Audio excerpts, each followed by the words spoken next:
Режим чувствую введен противопожарный по городу. Противопожарный согласен. Вы не выезжаете, разрешили же, ослабили режим. Ну, ослабили, да. Сегодня инспекторы государственного пожарного надзора совместно с представителями якутского лесничества вновь провели профилактический рейд на территории традиционных сложных мест отдыха людей в лесных массивах близ города Якутска. В очередной раз сотрудники МЧС России напомнили гражданам требования пожарной безопасности в лесу, раздали памятки с профилактической информацией, а также напомнили телефонные номера экстренных служб.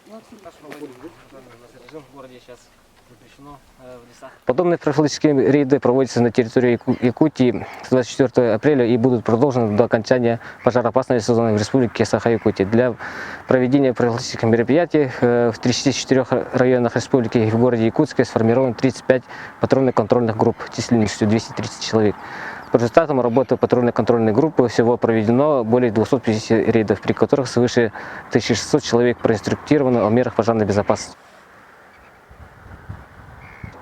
Напомним, что на территории Амгинского, Мегино-Кангаласского, Наумского, Татинского, Усалданского, Хангаласского, Чертинского и Якутского лесничества с 15 мая установлен пожароопасный сезон. С 18 мая на территориях Верхневилюйского, Верхоянского, Вилюйского, Горного, Нюрбинского, Лёкминского, Сангарского, Томпонского, Усмайского лесничеств. С 22 мая Алданского, Жиганского, Индигирского, Колымского, Ленского, Мирнинского, Еренгирского и Сунтарского лесничеств.